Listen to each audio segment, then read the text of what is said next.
ತತ್ವವಾದದ ಸಭೆಯನ್ನು ಸದ್ಗ್ರಂಥಗಳ ಪ್ರಕಟಣೆಯ ಮೂಲಕ ತನ್ನ ಸೇವೆಯನ್ನು ವಿಶಿಷ್ಟ ರೀತಿಯಲ್ಲಿ ಸಲ್ಲಿಸುತ್ತಿರುವ ಶ್ರೀ ವ್ಯಾಸಪ್ರಜ್ಞಾ ಪ್ರತಿಷ್ಠಾನವು ಇದೀಗ ಶ್ರೀ ಆಚಾರ್ಯ ವಿಜಯಸಿಂಹ ಅವರಿಂದ ಅನುವಾದಗೊಂಡ 4 ಮಹತ್ವದ ಕೃತಿಗಳನ್ನು ಉಣಬಡಿಸುತ್ತಿದೆ. 1. ಶ್ರೀ ನಾರಾಯಣ ಪಂಡಿತಾಚಾರ್ಯ ವಿರಚಿತ ಸಂಗ್ರಹ ರಾಮಾಯಣ. 2.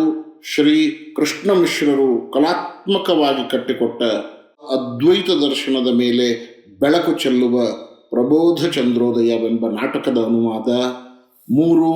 ಶ್ರೀ ವೇದಾಂತ ದೇಶಿಕರು ವಿಶಿಷ್ಟಾದ್ವೈತವನ್ನು ಕಲಾತ್ಮಕವಾಗಿ ಕಟ್ಟಿಕೊಟ್ಟ ಸಂಕಲ್ಪ ಸೂರ್ಯೋದಯವೆಂಬ ನಾಟಕದ ಅನುವಾದ. 4. ಶ್ರೀ ಘನಶ್ಯಾಮ ಕವಿಗಳು ಕಲಾತ್ಮಕವಾಗಿ ಕಟ್ಟಿಕೊಟ್ಟ ಕೃತಿ ಪ್ರಚಂಡ ರಾಹುದಯದ ಅನುವಾದ.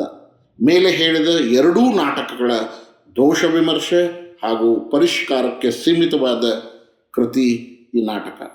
ಈ ಎಲ್ಲ ಕೃತಿಗಳ ಲೋಕಾರ್ಪಣೆಯನ್ನು ಶ್ರೀ ವ್ಯಾಸಪ್ರಜ್ಞಾ ಪ್ರತಿಷ್ಠಾನವು ಹಮ್ಮಿಕೊಂಡಿದೆ.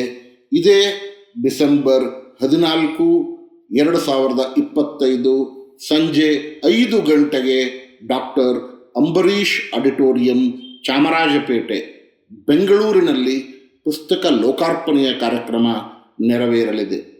ತಮಗೆಲ್ಲರಿಗೂ ಹಾರ್ದಿಕ ಸ್ವಾಗತವನ್ನು ಶ್ರೀ ವ್ಯಾಸಪ್ರಜ್ಞಾ ಪ್ರತಿಷ್ಠಾನವು ಕೋರುತ್ತಿದೆ.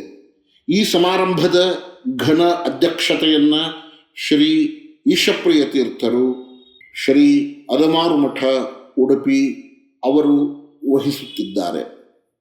ಇನ್ನು ಮುಖ್ಯ ಅತಿಥಿಗಳಾಗಿ ಶ್ರೀ ಮಲ್ಲೇಪುರಂ ಜಿ ವೆಂಕಟೇಶ್, ಪ್ರಖ್ಯಾತ ಸಾಹಿತಿಗಳು, ನಿವೃತ್ತ ಉಪಕುಲಪತಿಗಳು, ಕರ್ನಾಟಕ ಸಂಸ್ಕೃತ ವಿಶ್ವವಿದ್ಯಾಲಯ ಅವರು ಆಗಮಿಸಲಿದ್ದಾರೆ. ಇನ್ನು ಗೌರವಾನ್ವಿತ ಅತಿಥಿಗಳಾಗಿ ಶ್ರೀ ತೇಜಸ್ವಿ ಸೂರ್ಯ, ಮಾನ್ಯ ಲೋಕಸಭಾ ಸಂಸದರು ಕಾರ್ಯಕ್ರಮಕ್ಕೆ ಆಗಮಿಸಲಿದ್ದಾರೆ. ಇನ್ನು ವಿಶೇಷ ಆಹ್ವಾನಿತರಾಗಿ ಶ್ರೀ ಸುಧೀಂದ್ರ ವೆಂಕಟೇಶ್, ಪತ್ರಿಕಾ ಸಂಪರ್ಕ ಅಧಿಕಾರಿಗಳು ಹಾಗೂ ಚಲನಚಿತ್ರ ಪ್ರಚಾರಕರ್ತರು ಆಗಮಿಸಲಿದ್ದಾರೆ. ಮರೆಯದಿರಿ, ನೀವು ಬನ್ನಿ, ನಿಮ್ಮ ಸ್ನೇಹಿತರನ್ನು ಕರೆತನ್ನಿ. ಈ ಪುಸ್ತಕ ಲೋಕಾರ್ಪಣೆಯ ಕಾರ್ಯಕ್ರಮಕ್ಕೆ ತಾವೂ ಸಾಕ್ಷಿಯಾಗುವ ಮೂಲಕ ವಿಶೇಷ ಮೆರಗನ್ನು ತಂದುಕೊಡಿ ಎಂದು ಕೇಳುತ್ತಾ ತಮ್ಮ ನಿರೀಕ್ಷೆಯಲ್ಲಿ ಶ್ರೀ ವ್ಯಾಸಪ್ರಜ್ಞಾ ಪ್ರತಿಷ್ಠಾನ